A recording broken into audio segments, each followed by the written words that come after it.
Welcome to Tourism Podcast. Halo semuanya, welcome to Tourism Podcast. Kembali lagi bersama saya Violeta, di mana kita akan membahas banyak banget isu-isu tentang pariwisata dan juga tentunya berita-berita seputar fakultas pariwisata. Nah, minggu lalu, podcast lalu kita udah bahas tentang IISMA nih. Episode kali ini kita menghadirkan guest star yang tidak kalah kerennya nih. Siapa lagi kalau bukan Kak Omega. Halo. Ini harus meriah ya? Harus meriah dong Mas. Oke, mungkin banyak nih adik-adik kita yang belum kenal Kak Omega. Padahal Kak Omega itu udah internasional banget ya Kak? Oh jelas saya udah terkenal banget. Nah, cuman mungkin ada nih Kak yang belum kenal, tolong dong Kak kasih tau siapa sih Kak Omega ini? Soalnya kalau tak kenal maka tak sayang ya. Betul, kalau Kak. sayang harus jadi ya. Oh. Jadi halo semuanya, perkenalkan nama aku Omega. Aku sekarang mahasiswa semester 8 dari Sarjana Terapan Pengelolaan Perhotelan Fakultas Pariwisata Universitas Udayana angkatan 2018. Oke, jadi Kak Omega itu hari ini hadir bukan hanya sebagai mahasiswa biasa dong. Ada dong sesuatu yang spesial. Iya, saya jadi Superman teman-teman. Ya selain Superman, Kak Omega itu banyak banget prestasi baik dari internal di fakultas sendiri, tingkat universitas, bahkan sampai nasional ya tadi bener-bener ya. Aduh, jangan gitu.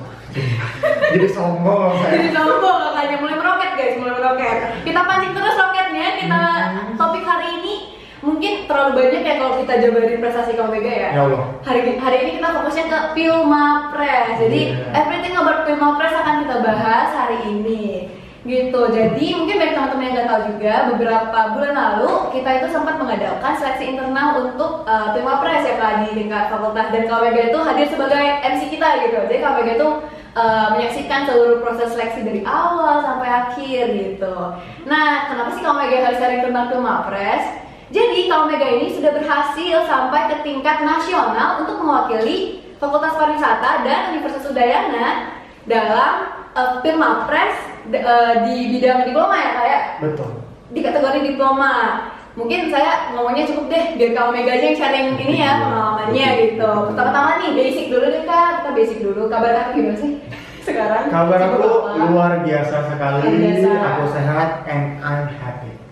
Itu kuncinya, happy ya Kak, bener ya? Kesibukannya lagi apa nih Kak? Kesibukannya aku sekarang laporan akhir aja sih sama ngambil part time. Udah sibuk skripsi dan kerja gitu ya kayak. Ya baru berani ngambil part time karena laporan akhirnya kan udah lumayan hampir mengarah selesai. Oke, kita satu fakultas pariwisata mendoakan yang terbaik ya, semoga cepat selesainya. Didoakan ya teman-teman ya. Oke, mungkin basic questions dulu. Pilmapres itu apa sih Kak? Mungkin banyak yang belum tahu nih. Kalau kalian nggak tahu bisa searching di Google aja ya, nggak canda. Pilmapres itu pemilihan mahasiswa berprestasi. Jadi nanti itu biasanya akan ada seleksi dulu dari tingkat fakultas, dari fakultas iya, habis itu dari fakultas ke universitas, dari universitas itu nanti kita ke nasional. Sampai ke nasional. Iya. Nah, kalau dari pemaparan itu agak pressure ya Kak, pilihan mahasiswa berprestasi. Harus berprestasi apa sih Kak? Syaratnya apa aja sih Kak? Syaratnya kamu harus pinter ya, nggak canda. Wow. Nggak canda. Menyerangkan. Itu jangan dianggap serius ya, ini mas saya candaan doang ya, saya juga nggak pintar. Jadi teman-teman sebenarnya kalau untuk pengen menjadi mahasiswa berprestasi itu banyak yang harus diperhatikan. Pertama itu dari segi pengalaman. Jadi nanti di Pilmapres itu ada beberapa kategori. Jadi pengalaman itu pengalaman kayak contohnya pengakuan, ada lomba, ada karya ilmiah, ada juga jurnal kayak gitu loh. Jadi banyak banget kategorinya. Terus setelah itu kita juga harus membuat sebuah produk inovatif atau sebuah karya ilmiah. Itu karena dari kategori sarjana dan diploma itu berbeda. Gitu, kebetulan aku dari diploma ini produk inovatif. Kita harus sekreativitas mungkin dan berinovasi seluar biasa mungkin untuk fakultas gitu. Jadi intinya banyak banget hal. Sama kayak nanti kita juga ada tes bahasa Inggris juga yang isinya tuh tentang ajakan atau mungkin informasi kayak gitu. Jadi in-depth banget ya, bukan cuma harus lomba doang atau harus Iya. dedikasi gitu ya, tapi memang semuanya itu diuji banget ya. Ya mungkin yang menurutku mahasiswa berprestasi ini bukan orang yang pintar dalam akademik aja, tetapi harus segi non akademik dan juga akademik. Yang pastinya bukan menjadi mahasiswa yang mendapatkan IPK A aja, tapi mahasiswa yang produktif dan aktif. Itu dia pentingnya, produktif dan aktif. Iya. Nah, mungkin cara-cara basicnya deh Kak, berkas-berkas atau mungkin apa sih IPK minimal kayak gitu-gitu, ada nggak sih Kak untuk memang pres ini? Pastinya ada ya kalau IPK minimal, tapi untungnya kalau aku mencukupi, ya biar nggak sombong aja, bilang aja mencukupi gitu kan. Ya aku mencukupi, dan syarat lainnya itu pastinya kalau teman-teman mau ikut kepanitiaan, organisasi, atau mungkin apapun itu, sertifikat jangan pernah ditinggalkan gitu, karena nanti in the end of the day itu sertifikat dibutuhkan, nanti akan dilegalisir kan, dibawa ke fakultas, dilegalisir, dibawa ke universitas. Dan selanjutnya juga harus ada, kalian itu mempunyai memang tujuan yang pasti, visi misi. Kayak contohnya nih, aku membuat produk inovatif gitu. Produk inovatifku itu waktu itu bertema tentang membantu masyarakat lokal yang ada di Bali gitu. Waktu itu kan lagi kesusahan pandemi ya, waktu itu lagi pandemi, lagi sulit juga. Gimana nih caranya kita merangkul masyarakat lokal ini untuk naik ekonominya dan juga pariwisatanya gitu kan. Aku juga mahasiswa fakultas pariwisata, akhirnya aku mempunyai ide untuk membuat aplikasi gitu, karena kan banyak sekali waktu pas tahun-tahun sebelumnya yang ditahu hanya satu titik aja. Kayak contohnya nih, kita ambil yang sederhana aja, satu titik pasar Sukowati. All of the people hanya tahu Sukowati, pasar Sukowati murah, di sana bisa nawar. Padahal enggak loh, di Kuta ada kok pasar Kuta gitu, di Tabanan ada kok pasar Tabanan, tapi emang tidak terkenal sebegitu luas aja kayak Sukowati. Nah itu tujuanku, kenapa aku membantu masyarakat lokal untuk memperkenalkan apa sih yang dipunya di daerah tertentu. Menarik banget ya, jadi sebenarnya ini juga trik and trik ya Kak, untuk bikin kayak produk inovasi ataupun karya ilmiahnya, kita harus pelajari tren sekarang juga, terus kondisi sekarang gitu ya. Betul, harus peka terhadap sekitar. Dan menurutku juga balik lagi ya, visi misi itu harus jelas loh, karena kalau kita nggak jelas, biasanya kan nanti juga jangan takut teman-teman, karena ada pembimbing, biasanya pembimbing itu mengarahkan. Tapi saranku, kalau kita mengikuti kata pembimbing tapi kita tidak paham, buat apa? Karena pada nanti kompetisi itu kita yang melakukan, kita yang menjabarkan. Terus kalau kita ditanya, kita nggak tahu apa-apa, gimana? Gitu. Jadi menurutku lebih baik itu benar-benar dari hati kita, dari pikiran kita, dari ide kita, kreativitas kita, inovasi kita, benar-benar dikeluarkan. Nanti akan dipoles lagi sama pembimbing. Itu yang benar menurutku kalau pengen ikut jadi Pres. Baik. Nah, jadi buat teman-teman nih, tips and trick juga kalau mulai mau mengikuti Pres ya tahun depan, dari sekarang perkuat dulu visi misinya, pelajari tren yang ada, peka terhadap lingkungan itu ya. Peka terhadap lingkungan. Oke, mungkin tadi itu kan udah sharing ya tentang ide-ide sekalian dikit-dikit tips lah gitu kan. Kalau tahapan seleksinya sendiri ya Kak, dari fakultas ke universitas terus sampai ke nasional itu gimana sih tahapannya? Terus perbedaannya itu di mana aja sih Kak? Oke. Jadi ini kalau aku boleh cerita sedikit ya. Cerita sedikit teman-teman, tapi kalau panjang nggak apa-apa ya. Jadi dulu aku sebenarnya udah ditawarin tahun 2020. Ya, tahun 2020. Aku kan ini belum presnya 2021 ya. Iya, 2021. Jadi 2020 aku udah ditawarin. Tapi aku tidak mengambil. I'm not say yes. Karena I think I'm not deserve. Gitu. Karena apa? Aku berpikir bahwa diriku ini nggak bisa di bidang akademik. Itu kelemahanku, gitu. Dulu 2020, aku percaya Tuhan ngasih informasi ini mungkin bukan buat aku. Sama istilahnya kayak Tuhan ngasih berkat kita, belum tentu buat kita. Siapa tahu dititipkan ke kita untuk orang lain, kayak gitu. Aku menganggap kayak gitu. Oh mungkin belum saatnya, gitu. Aku bilang waktu pas 2020, aku kasih informasi ke teman-teman yang mau. Karena menurutku gini loh, percuma loh kalau kita ikut lomba dengan paksaan. benar. Ngerti kan? Ya? Benar. Maksudnya dengan paksaan itu ngerti kan? Ngapain kita ikut lomba dengan paksaan? Nggak sepenuh hati. Karena orang kelihatan loh kalau kita ikut lomba dengan hati itu tulus nyampeinnya, terus dikasih pertanyaan apapun bisa dijawab, nggak gitu. Nah terus habis itu 2020 juga aku sebenarnya pengen ikut, tapi balik lagi, nggak punya bekal. Bekal it means dalam artian experience ya. Yang tadi dibilang syarat-syarat itu nggak punya nih. Terus habis itu 2021 ditawarin lagi karena emang kebetulan 2021 itu aku ketua himpunan. Ditawarin oleh Ibu Bung Sri dari koordinator program studi langsung dan Bu Fani sebagai pembina MTS, ayo Mega ikut aja gitu kan. Terus kayak oh ya dari Bu gitu, saya mau. Dan habis itu setelah itu ya aku udah didaftarin. Mungkin karena memang kesibukan dari panitia Pilmapres, aku sempat tidak dimasukkan oleh grup WhatsApp gitu. Aku udah hopeless loh, kayak maksudnya kayak wah kayaknya nggak bisa nih. Itu udah benar-benar hopeless. Dan dua temanku yang ikut juga ternyata mereka lagi sibuk kan lomba di Jakarta tingkat nasional juga nih. Terus kayak udahlah, kayaknya emang udah nggak bisa lagi karena emang tahun 2021 itu terakhir aku untuk ngikutin Pilmapres. Itu udah hopeless banget. Tapi emang datang lagi berkat terus habis itu ditelepon sama panitia Pilmapres, Omega, kamu 1 jam lagi presentasi ya. Wah, kelabakan nih ide segala macam. Tapi untungnya aku sempat memang sudah buat esai.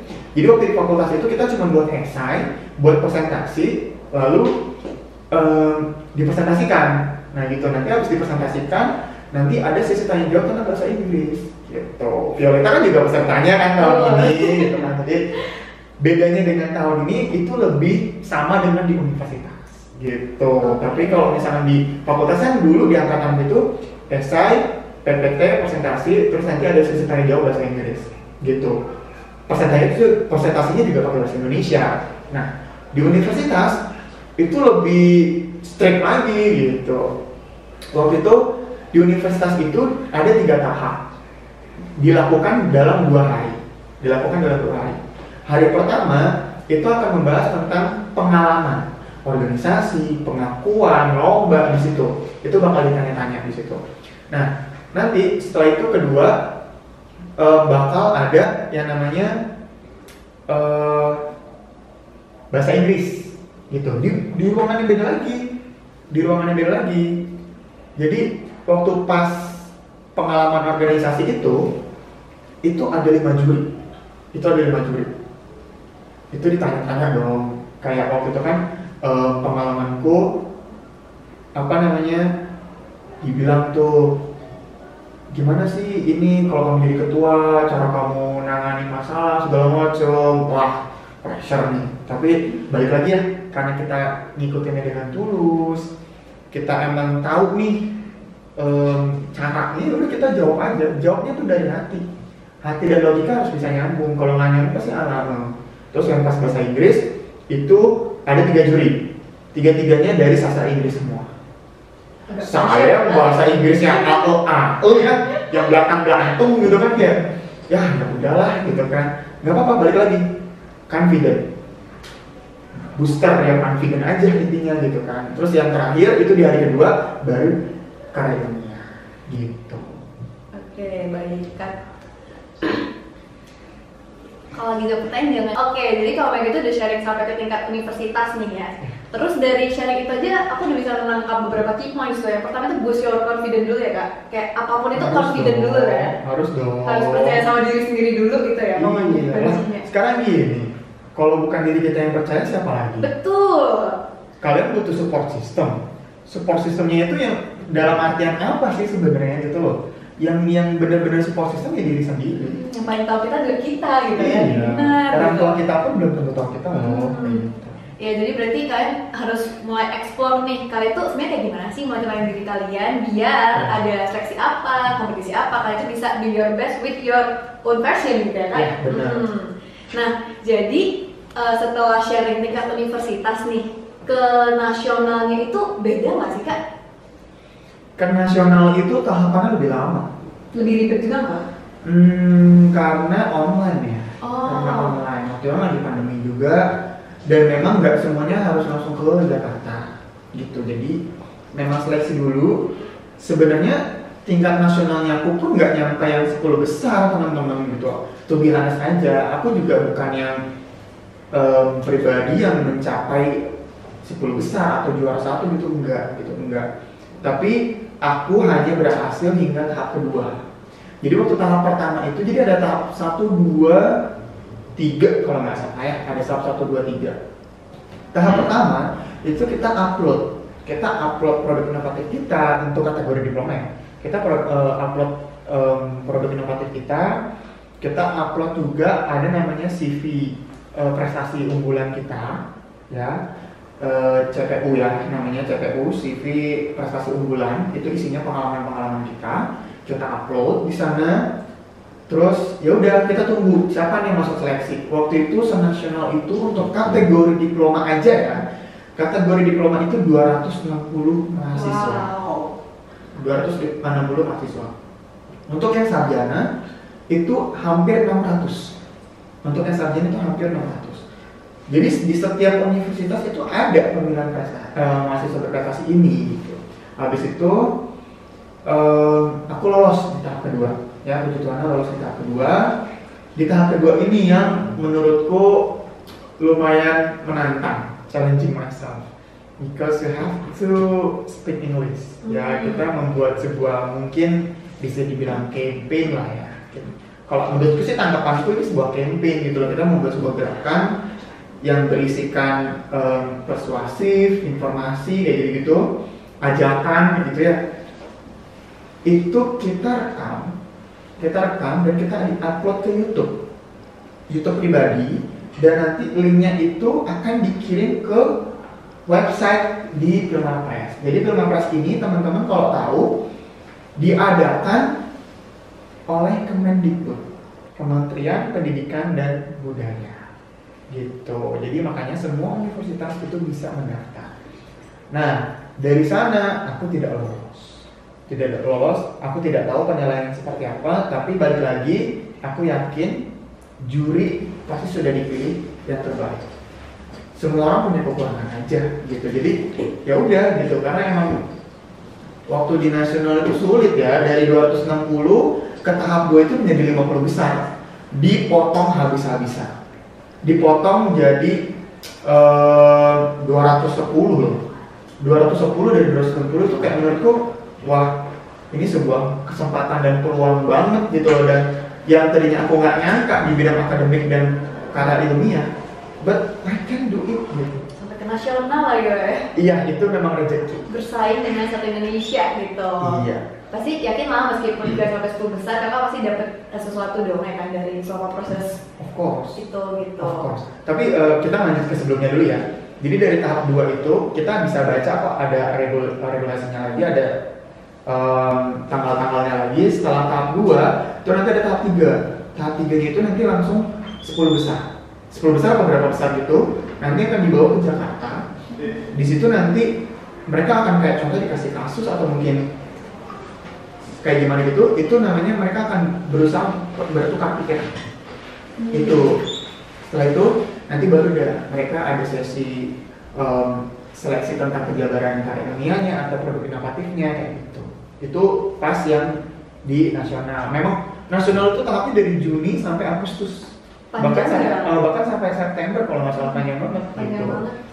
Terus yang aku dapatkan selama Pilmapres, jadi gini teman-teman, kenapa aku mau ikut Pilmapres? Kenapa aku yang mengaku diriku tidak bisa di karya ilmiah ya, yang namanya kita membuat karya ilmiah tuh bukan aku banget deh. Tapi kenapa aku mau? The important things, relation, relasi. Ya. Networking. Ya, networking dong. Networking itu penting banget tuh. Pertama, kamu kuliah, jangan kupu-kupu. Kuliah pulang-pulang. Wah, kalau angkatan saya ke atas, kepanitiaan tuh 50-50 ya mereka. Tapi menurutku angkatan ke bawah ini, mereka mikir kayak, aduh kak kuliah udah capek, ngapain kepanitiaan, ngapain organisasi gitu. Ya, kamu nggak ngerasain sekarang. Feedback yang kamu jalan itu nggak akan ngerasain sekarang, but after you study gitu, setelah kamu berkuliah, setelah kamu lulus itu bakal ngerasain. Karena gini, relasi itu penting. Kayak contohnya aku ikut Pilmapres 13 fakultas loh. Oke lah, aku kategori diploma, tapi aku sama sarjana juga. Kita ngobrol di situ. Kompetisi ya, iya kompetisi. Tapi balik lagi, sesudah kompetisi, we are friends, right? Nah, nggak usah jauh-jauh deh. Contohnya satu, guys. Contohnya aku punya kucing ya, guys. Kucingku, kok dia nggak mau makan ya? Kok dia muntah-muntah ya? Aku harus nanya kemana? Kedokteran. Kedokteran hewan. Aku punya teman di mahasiswa kedokteran. Terus ada lagi, guys, Rusia Ukraina kok kayak gini ya? Aku harus nanya. Visip. Banyak informasi yang kita tahu. Terus kayak, gue mau nanya dong, hukum ini masuknya ke undang-undang apa ya? Benar nggak sih kalau kita mau kayak gini? Hukum, ekonomi, masalah kita bisa nanya perihal trading, ya dong. Harus information kita dapat dari sana. Jadi menurutku belajar itu nggak harus dari yang namanya dari buku. Belajar nggak harus di dalam ruang kelas, gitu. But you can learn from anywhere and everywhere. Keywordnya lagi guys, belajar itu gak cuma textbook ya, tapi you can learn from anywhere, everywhere, kapanpun, dimanapun. Apalagi sekarang ini kan udah online semua. Digital. Jangan kayak yuk kembangin lagi potensi kalian. Jangan gunakan TikTok cuma buat joget-joget aja gitu ya. Karena menurutku di sosial media zaman sekarang a lot of information, tapi sebagai generasi muda harus hati-hati. Hati-hati dalam artian apa? Gunain sosial media dengan baik. Karena sekarang tuh mungkin lagi dibahas generasi Z ya. Kalau kalian teman-teman tahu ya, generasi Z. Aku nonton banget di YouTube nih, generasi Z. Aku dengar kemarin baru banget nonton Boho itu ada Erika dan Aukarin. Itu di TS Entertainment. Aku nonton dia. Terus mereka lagi bahas tentang generasi Z. Mereka itu sebenarnya apa sih yang kekurangan dari generasi Z ini gitu? Yang Aukarin bilang adalah ternyata generasi Z ini terlalu banyak menerima informasi tanpa disaring dulu. Makanya banyak banget generasi yang oke, kreativitasnya tinggi, tapi untuk profesionalnya tanggung jawab itu kurang gitu. Aku balik lagi belajar dari mana aja. Aku nonton podcast, nonton talk show kayak gitu loh di TS atau mungkin di Bobo. Aku mendapatkan knowledge yang baru gitu ya. Balik lagi kayak aku bilang tadi, belajar bisa di mana pun gitu. Itu dia pentingnya sih. Lebih ke ngobrol kayak gini pun ya, aku pribadi udah dapet banyak banget insight selama podcast ini berjalan ya. Jadi teman-teman juga kita harapkan nih, Kak Omega juga berharap kita sebagai generasi Z, aku pribadi juga generasi Z nih, nggak jadi lost generation nih kayak yang kehilangan arah gitu, tapi mau terus belajar. Ya kayak contohnya nggak usah jauh-jauh deh, mental health. Mental health. Bipolarnya kayak gini gitu. Terus kayak skizofrenia tuh kayak gini. Wah, jangan-jangan gue bipolar. Ya kan? Self-diagnose ya? Iya, self-diagnose itu bahaya banget sebenarnya gitu. Jadi tetap hati-hati teman-teman dalam menggunakan sosial media karena memang digital 4.0 sangat luas sekali memang sekarang. Oke, mungkin ini kita sharing-sharingnya campur-campur ya, sedikit Pilmapres, sedikit kehidupan. Tapi di sesi selanjutnya ini kita akan membahas tentang pengalaman pribadi Kakak Omega sendiri, dari mulai kendalanya, susah senangnya, what he lost and what he gained from all of his experience. Itu kan Kakak sharingnya technical, terus selipin lah sedikit pelajaran kehidupan ya Kak. Sekarang ini yang real case-nya deh, real case. Apa sih kendala-kendala yang Kakak hadapin? Lost and gain-nya, baik physically, mentally, terus mungkin ini juga Kak materi. Mungkin boleh ada sharing Kak teman-teman. Oh tenang, kalau materi tidak ada sama sekali. Tidak, materi bahkan kamu akan mendapatkan dari fakultas gitu. Karena memang untuk pertama kali untuk materi itu kita tanggung sendiri. Tapi di saat kita minta untuk pergantian dana itu akan diganti. Asalkan balik lagi nota ya teman-teman ya. Kalau kalian cuma asal lu cuma tinggal kayak Pak saya minta aja 50.000. Apa? HP nih. 50.000 kamu. Iya, gitu kan. Jadi materi enggak. Tapi kalau untuk masalah mental iya, pressure. Karena aku senang banget karena waktu pas tahun ini terjadwal terjadwal banget dan terarah banget. Tahun lalu aku tidak bilang tidak terarah, tapi memang kurang terorganisir aja. Kenapa? Aku diumumkan sebagai pemenang waktu itu tanggal 5 Mei, pas banget aku lagi ulang tahun. Ya, 5 Mei. Jadi pas banget aku lagi ulang tahun, dan hari itu juga aku rapat. Oke, yang pengen nanti malam kita rapat ya gitu. Oh, iya Pak. Gitu. Asal mau tahu. Happy birthday to you. Iya, makasih, masuk. Sambil dengerin rapat. Iya, gitu. Jadi teman-teman kayak yang lagi ngerayain terus tiba-tiba kayak, "Gak, lu lagi ngapain? Gue lagi rapat, sorry ya sama dosen lagi." "Oh iya Kak, iya Pak, baik Pak." Itu lumayan lama karena kita ngebahas proyek kedepannya apa aja harus diperluin gitu kan.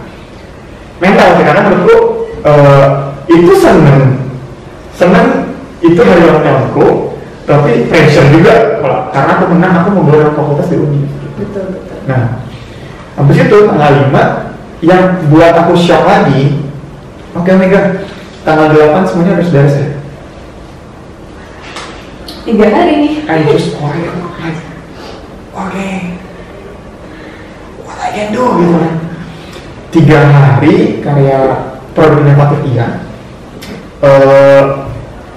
sertifikat iya, pengalaman ngumpulin itu iya, terus terakhir lagi itu bahasa Inggris iya. Nah, produk inovatif kan aku gak cuma sekedar tulisan aja ya, aku harus nge-create sebuah desain. Wah, itu aku udah stres banget. Namanya orang ngedesain, pasti teman-teman yang ngedesain pasti butuh yang namanya mood gitu loh. Nah, mood itu susah waktu itu karena udah stres duluan gitu, udah kayak ke pressure duluan tuh. Tapi ya untungnya aku punya teman namanya Anggadana, dia bantuin aku masalah desain. Dia baik banget, dia mau banget ke pressure. Dia bilang kayak, "Gak, bisa gak nih 2 hari bikin kayak gini, gimana?" Oke, aku idenya, ini tolong buat kayak gini, nanti isinya tuh ada ini. Aku gak screenshot contoh dari Google, tapi aku ngegambar di kertas. Ini tolong nih isinya kayak gini. Aku gak bisa memaksa dia juga, karena aku minta tolong dia. Tapi benar-benar dia membantu banget. Aku gak pernah melupain orang-orang yang membantu aku. Kita salam dulu ya Kak untuk kakaknya. Ya boleh, tapi dong untuk anda ya. Terus aku ngeluh waktu itu. Temanku Lenny ya, Lenny itu the best pokoknya. Dia film Mapres juga kategori sarjana ya. Dia terbaik. Aku udah ngeluh kayak, "Aduh lah, udahlah, gue pengen mundur aja lah, nggak sanggup." Karena balik lagi, aku bukan yang, aku nggak bisa di karya ini ya. Bener-bener orang yang zong banget, orang lapangan yang terjun langsung ke karya ilmiah itu gitu. Dan bisa nggak sih gue stop? Gue pengen berhenti segala macam. Sampai kayak gitu loh teman-teman, kalian bisa disadari. Aku nangis,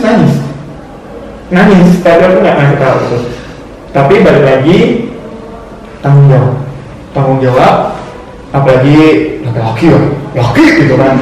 Tanggung jawab, dan tujuanku memang di awal sejak aku jadi guru Fakultas Pariwisata membawa nama baik Fakultas Pariwisata gitu. Aku mau nyerah, tapi aku ingat lagi, tujuanku di awal apa gitu, bawa nama baik fakultas gitu kan.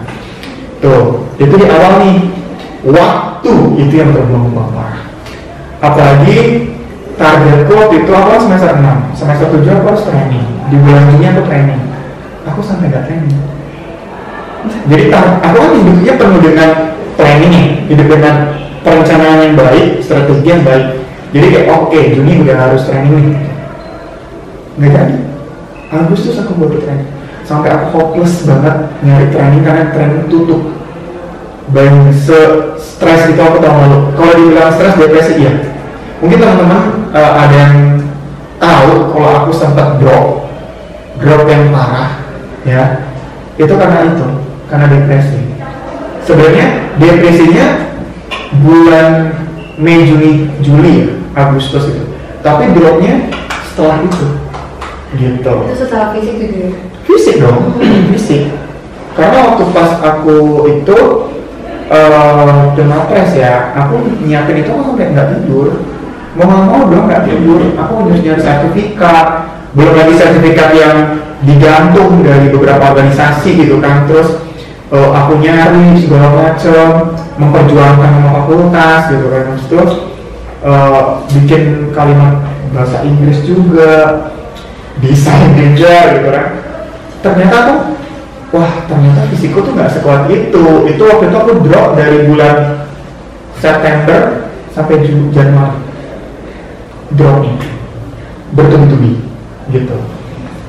Ternyata gitu ya feedback parahnya gitu, dan sempat depresi karena itu. Tapi balik lagi karena aku memikirkan tanggung jawab ya gitu ya, tanggung jawab. Dan waktu itu penting banget sih, 3 hari parah, aku sampai tengah malam untuk pembimbingku Pak Naro. Halo Pak Naro ya, untuk Pak Naro teman-teman ada yang tahu ya, kalau sarjana pariwisata ya itu Pak Naro baik banget. Mau aku samperin ke rumahnya itu dari jam 7 malam sampai jam 1, bener-bener kayak Pak Naro tuh semangat banget gitu loh, ayo nih kita selesaikan. Bukan yang sekedar pembimbing yang kayak ini kamu salahnya di mana, ayo, nggak kayak gitu. Tapi kayak kayaknya kalimat ini bagusnya begini, ini kayak gini, kamu orangnya kayak gini, ini kalau misalnya kalimat kayak gini nggak bagus, coba kita buat, kita rangkai terbaik banget menurutku. Kayak maksudnya aku dibantu, benar-benar dibantu sama Pak Naro. Jadi kayak aku berhasil pun bukan karena diriku doang, banyak teman-teman atau mungkin dosen yang mendukung aku di dalam itu. Support system ya Kak? Support system. Tapi yang utama diri sendiri. Iya betul. Itu sih kalau menurutku. Fisikku sempat kena berawal dari ini ya, karena semua ketunda kan, kayak bahkan asal kalian tahu ya teman-teman ya. Oke, udah cukup membawa nama baik fakultas ke UNIF. Aku tidak mengharapkan menang. Bahkan ada yang menghubungi aku gini, Omega kok bisa jadi pengapres di fakultas? Tuh, ada yang menghubungi aku. Aku tipikal orang yang tidak membalas dengan omongan, tapi aku balas dengan prestasi. Jadi orang-orang yang menghubungi aku bisa lihat sekarang, I can do it. Misalnya kita Omega hadir di sini nih. I can do it lah. Jadi ya gitu. Jadi aku benar-benar dari kuliah, fisik, mental, wah. Kita semua ya Kak ya? Wah gitu. Jadi tapi aku baru curhat di sini loh. Aku baru curhat eksklusif banget nih buat kalian. Jadi harus ngomong ya. Ya promosi ya. Jadi ya banyak hal yang. Tapi balik lagi. Kalau aku tidak ikut Pilmapres, mungkin aku tidak mendapatkan networking luas, gitu. Oke, mungkin aku punya teman di seluruh universitas atau mungkin seluruh fakultas. Tapi teman-teman yang positive vibes itu belum tentu. Betul, di Pilmapres ini positif vibe banget. Jadi kalau kalian ngerasain teman-teman yang namanya kalian ngobrol terus bertukar pikiran dan argumen, itu Pilmapres. Kayak contoh gini, di ekonomi itu waktu kan aku bahas kayak pasar uang gitu-gitu ya, trading, aku nggak ngerti. Namanya kita curi-curi dong, kita curi-curi pengalaman, kita curi-curi informasi. Gimana sih baiknya, apa sih, apakah harus investasi saham atau di pasar uang dulu atau kayak gimana? Dapat informasi gitu. Balik lagi ya, ada untungnya juga, ruginya iya, untungnya iya. Rugi itu tergantung kita sebenarnya gitu. Rugi iya, tapi balik lagi tanggung jawab. Betul. Ya sama seperti kita jalanin apapun itu pasti ada loss and gain lah ya kan? Ada resikonya yang harus kita jalani. Kamu pacaran pun punya resiko dong. Putus, posesif, ya cengar gitu kan. Ya, jadi di pengalaman Kak Omega sini tuh mungkin kekurangannya karena kita kurang informasi juga ya Ronaldo ya Kak? Tahun angkatanku itu iya, kurangnya informasi benar-benar apa ya, kita buta banget. Apalagi pas ke nasional itu buta juga, karena dikira apa? Karena dikira dari pihak fakultas, oh setelah menang dari universitas itu universitas yang ngatur gitu. Jadi kayak pembimbingnya ganti apa? Ternyata enggak, lanjut dari pembimbingan di fakultas lanjut ke universitas buat ke nasional gitu. Kayak oh gitu ya, kita tuh mikir kan. Terus itu waktu itu sempat banget itu H-2 kita ngadain rapat, terus kita ngebahas tentang materi yang ada di karya aku di produk inovatifku. Itu sempat mau ganti arah ya gitu. Apa tujuannya membantu masyarakat lokal, tapi dari pihak UNIF bilang ini lebih mengarah ke wisatawan milenial. Karena menurutku itu bukan aku banget, akhirnya aku tetap teguh dengan pendirian, oh tidak Pak, saya membantu masyarakat lokal dengan ini. Ya udah silakan. Balik lagi ya, tujuan kita harus tahu. Kalau tujuan kita udah tahu, kita punya pendirian. Nah, kalau kendala, mungkin menurutku gini sih, hal lucu waktu pas kompetisi di Unif deh. Ya, hal lucunya adalah juri itu ada berapa waktu itu ya? Lebih dari 5 kalau nggak salah. Ada 8 atau 9. Banyak nih berjejer. Terus kita sendiri di depan. Nah, habis itu ditanya, Omega, ini kamu membahas tentang aplikasi. Apakah kamu paham tentang pemrograman? Ini kertas di tangan, aku pegang 2. Ya, baik Bapak. Cuma sini ada tangan gini. Dalam hati tahu, aduh, gue mikir apa nih? Apa yang harus gue jawab nih, gitu kan? Nah, terlintaslah di pikiran kolaborasi. Ya, aku jawab, baik Bapak, terima kasih atas pertanyaannya. Mungkin karena saya fakultas pariwisata, saya tidak mengerti tentang pemrograman. Kebetulan nanya itu salah satu dosen teknik. Saya juga bisa Pak bekerja sama dengan fakultas teknik untuk membuat sebuah aplikasi itu. Karena kita ada namanya kolaborasi. Jadi kayak itu hal yang paling menurutku out of the box sih. Aku nggak pikirin pertanyaan itu, tapi ya udah terlewat juga. Gitu. Dan waktu itu pas aku menang juga, aku nggak mau melihat nilai sama sekali. Totally nggak mau melihat nilai sama sekali. Kan itu ada rincian nilainya kan. Yang juara 1 berapa ini? Aku nggak buka, jujur aku nggak buka. Aku nggak buka sama sekali. Tapi teman-temanku di grup, wih Omega selamat ya nilainya sempurna. Hah? Gimana nih bisa sempurna gitu? Terus pas aku buka 100. Kayak oh ternyata gini ya, kalau lomba dengan hati nurani tulus, ikhlas ngejalaninnya, ternyata hasilnya juga enak didapetinnya. Gitu. Intinya itu sih, do your best aja, expect nothing. Iya. Terus lebih ke ya udah pasrah aja apa sih yang terjadi gitu ya kayak. Dibilang pasrah enggak, aku lebih tepatnya jangan ambis. Mengikuti sebuah kompetisi harus optimis, bukan ambis. Itu dia, optimis kuncinya Kak. Iya, karena kalau udah ambis, you will expect something. Tapi kalau optimis, menang, intinya do my best, melakukan yang terbaik, apapun yang terjadi, itu bonus. Gitu. Itu dia. Nah mungkin teman-teman karena ada privilege banget nih, informasi udah lengkap. Dari sekarang udah mulai ini ya cicil ya Kak. Udah ada prestasi, sertifikat, data-data juga itu udah harus mulai dicicil untuk mempersiapkan diri ke tahun depan. Ini ngomongin tahun depan nih Kak, boleh dong kasih kata-kata mutiara nih Kak, motivasi biar teman-teman kita mau ini mau ikut juga ke Mapres. Karena setiap tahun tuh menurut aku sendiri sedikit ya kan ya ikut tuh. Boleh dong dikasih motivasinya tadi katanya. Oke, motivasi ya. Yeah. Jadi buat motivasinya adalah buat teman-teman Fakultas Pariwisata dimanapun kalian berada, don't forget about learn, and learn. Karena pengalaman itu tidak pernah bisa dibayarkan oleh uang. Tapi pengalaman itu adalah waktu yang berharga yang akan bisa kita rasakan di kemudian hari. Dan tim Mapres ini bukan sekedar mahasiswa yang melomba untuk produk inovatif atau membuat karya ilmiah. Tapi Mapres ini adalah sebuah ajang untuk menambah networking kalian di kemudian hari. Dan juga kalian sebagai mahasiswa